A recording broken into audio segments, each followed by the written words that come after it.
mother is ever upset if you're conservative with her child's brain. People have joked about the iconic sports hero who doesn't have that much going on upstairs. Now researchers are wondering whether dumb jocks aren't born that way, rather they're made that way, by having their bell rung over and over again. It's hard to escape the news about a causal link between concussion and long-term brain deterioration. At first, it seemed like it was a problem for NFL players, guys taking up to 600 hits to the head in practice and harder hits during games. But what about the children playing Pop Warner or other sports?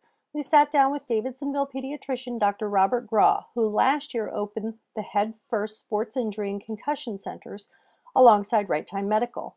Dr. Graw is also working with Davidsonville Athletics to inform players, parents, and coaches. Volunteer coaches today have to be re-educated. Right now in our county, the coaches only have to go every 3 years. And I think there's a time after a while you become a gold coach, you don't have to go anymore. Assuming that medicine's not changing, life's not changing, that'll have to be modified. Like seatbelts. If we can get in and educate the young people, the young parents, the young coaches, just like seatbelts, just like smoking, us to put a program together where we'll be going out there on a regular basis, talking to the coaches and sort of certifying them to the extent that they've learned what they need to know.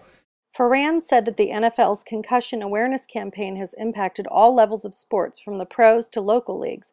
Davidsonville Athletics has made a commitment to be in the vanguard locally on the issue of brain trauma awareness. We know that if you take somebody who has an abnormally functioning brain, but maybe not identifiable by taking an X-ray or a CAT scan or an MRI, and you subject those people to repeated head injury and concussion, that there's a great danger for them not to recover. Okay, so brain trauma is a problem that can't be seen on an MRI. But what researchers have found is that a brain test that measures memory and other brain functions is a good way to tell if a person's brain is back to normal. Problem is, each athlete needs a before test to measure the after test against. That's why Graw's office is offering free baseline screenings in this space at HeadFirst Clinic. And everybody who comes to look at it says, this is what we need to know. Where we would message to people about preventing head injury, message to people through teams where we do this baseline testing and bring them in and educate the kids about concussion and their parents. And then in the event that they sustain a concussion, they come into Right Time, we can follow them for a brief period until we see whether they recover and or get them to the specialist, and those specialists then will continue to recover them. The test takes about 20 minutes. Dr. Graw even took it. I got myself ready and I sat there and I did it. And when I was done, my brain and head Taking advantage of the baseline screening is a proactive step that parents can and should take. In addition, the county's making rec and high school athletes and parents sign concussion awareness forms with detailed information about recognizing brain trauma.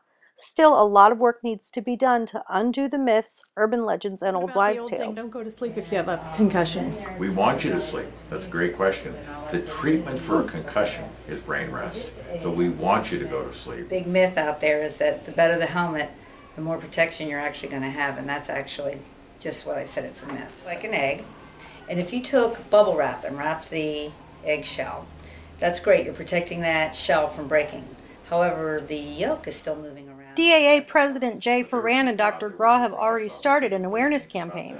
Soccer, tremendous numbers of soccer players, and we now know it's not just a bad hit where it's head to head or knee to head, but it's repeated small hits that can create the same symptoms. And the girls that are playing, the guys that are playing, need to recognize that even those small hits cumulatively can cause a problem. It's important for everyone to know the symptoms of head injuries, and not just because of football or lacrosse or soccer.